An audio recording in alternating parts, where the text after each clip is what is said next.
Hello and welcome back to Tailor-Made Scale Modeling. Well, it's been a while. It's about 2 weeks, and I have to say that I made some decent progress on the TBD Devastator. I've been getting along with this kit pretty well, besides probably a little, fighting here and there, but it wasn't that bad actually. It was basically me and my habit to not using enough glue in certain places and, things falling off in consequence. This is the way we left the kit off last time we spoke. All the parts of the interior are dry assembled at this point and ready for painting. The first order of business was to give the interior an overall base of gray color to make sure that there is no gray from the original kit shining through. Over the gray, I applied an even coat of interior green from Mr. Hobby. Next was a step of dry brushing and chipping that I did with a bit of steel paint from Mr. Hobby as well. On top of that chipping, I applied some highlighting with interior yellow from Mr. Hobby, followed by a liberal coat of Future to seal it all off to prep the surfaces for washing. My preferred wash is from MIG Production. It's just a regular dark wash I'm using here. In my feeling, this shouldn't be applied in too liberal a way, because the interior of an aircraft might be really used and somewhat dirty, but it's not a tank, so you got to be really careful what you do. But the wash should really help to blend all the chipping and highlighting you've done into a uniform look of the airplane.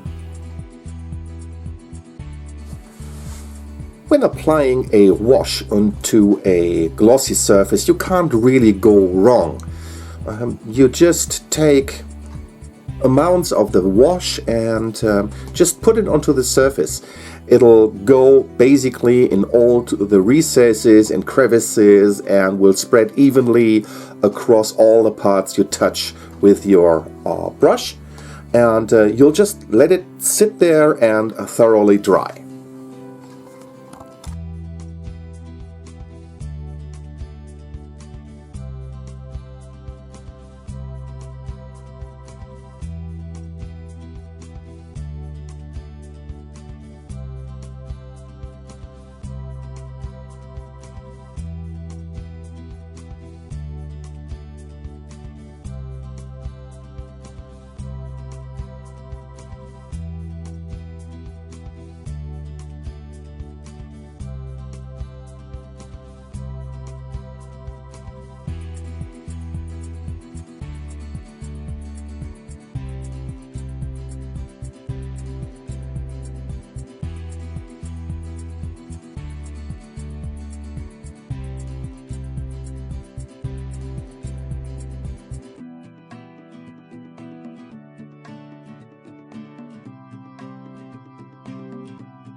The trick about the wash is not the application but the proper removal. Take a stiff bristle brush and moisten it with an appropriate thinner for the wash you have just applied. Make sure the brush is just moist, not wet, because otherwise you'll just wash away all the pigment you have applied with your wash and all your work has been for naught. You don't have to necessarily use the brush to clean off the surfaces between the recesses you want to have the wash applied. You can use a standard Kleenex, for example, as well.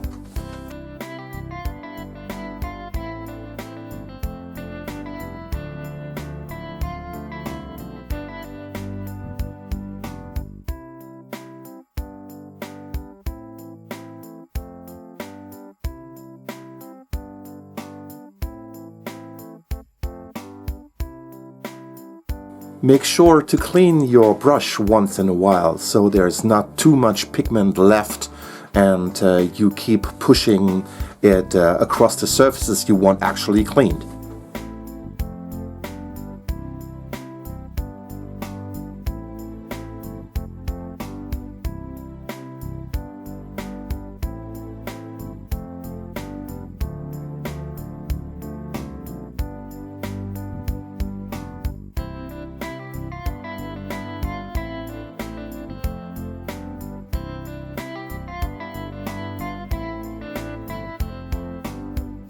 If you have applied too much wash in certain places, you can use a cotton bud to clean off the surface roughly first and then work the surface again with the brush.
If you've done all properly, then the wash will have supplied a lot more depth to detail and a lot more interest even on the open surface. You can of course be as picky as you want to, but make sure that you do not waste too much time to clean off and wash and redo areas of the model that will actually not be seen after the full assembly.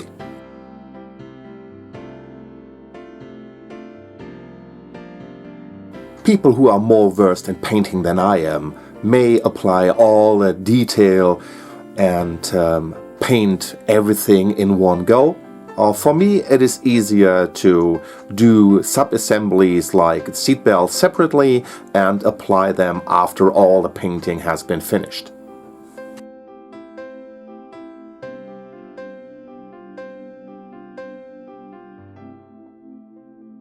Even after 15 years working with photo etch parts, some things don't come easy. Not for you, not for me, and I think even the most versed people will have their difficulties once in a while. So if you are a beginner, don't fret, it's gonna be okay, it's just taken some time.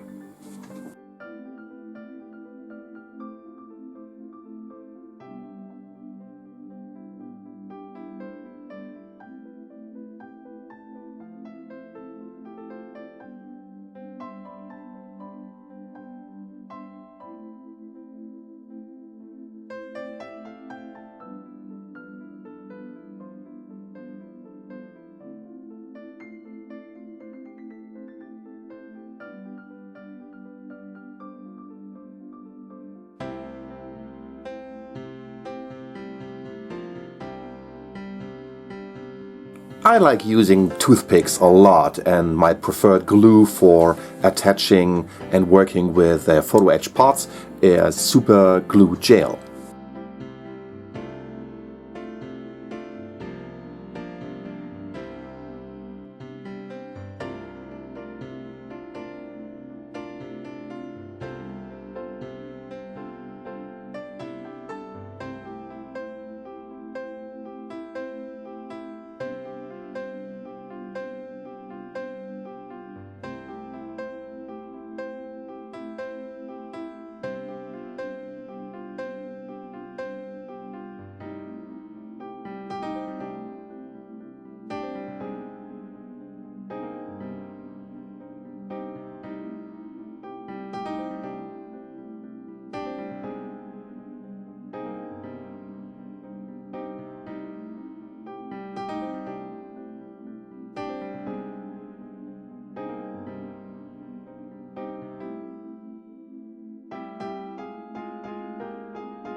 Applying decals is another one of those challenges for me that I do not really like. To get the decals off the carrier, I like to use water at room temperature with a bit of window cleaning agent to break the tension on the surface of the water.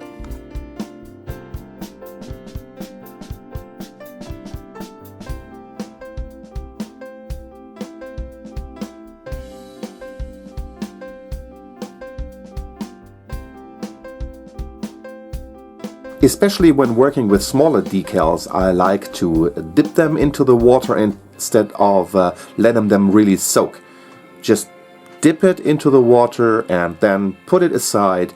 The decal will start to slide off the carrier within just a few seconds.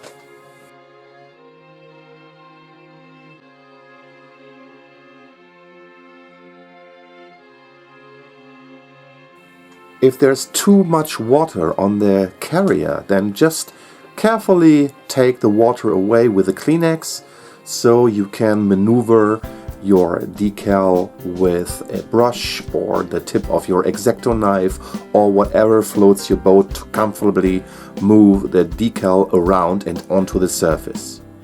If you use setting solutions or softener for your decals, try various products and try to find out whatever works best for the decal you're working.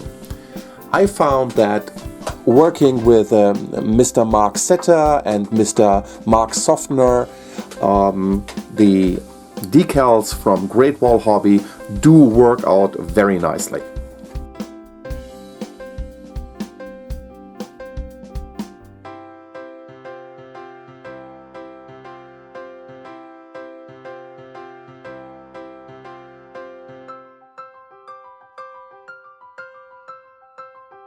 And here's what the office looks like after application of all the washes and the decals just before buttoning up the fuselage halves.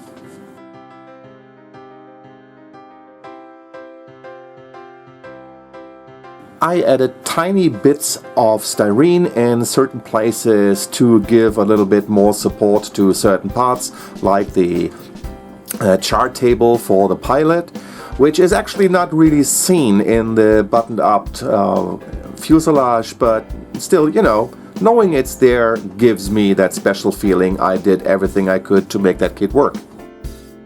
The fuselage halves are now fully put together, and to close that gap between the parts of the fuselage halves and the cockpit cover, I added some white glue along the seams, which had to be just cleaned up with a little window washing agent.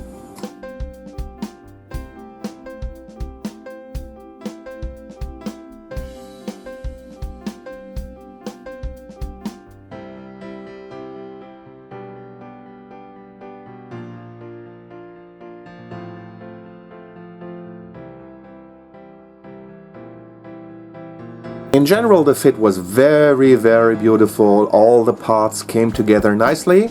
However, I do prefer to close up all the gaps from the outside using Mr. Surfacer 1200 or 1000. Mr. Surfacer is actually nothing more than really, really thin putty.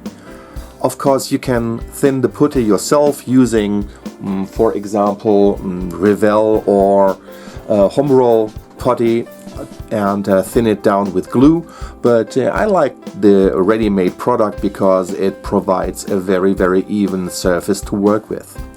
When dried, it can be smoothed down, sanded down with sanding pads and sticks to be, you know, almost vanishing into the surface, and the seam will be completely gone.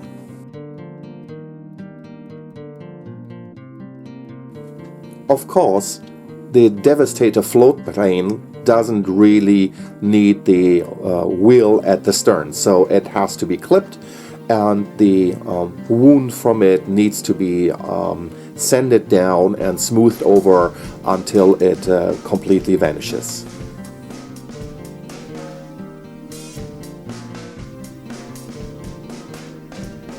One of my preferred methods of smoothing over parts like this is chiseling away the excess material with a fresh Alpha or X-Acto blade.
Even though the seams are really, really small, it is just a good habit of mine to repeat that Mr. Surfacer treatment along all the seam lines along the fuselage, even though probably just a little bit of sanding without application of the surfacer would have sufficed completely.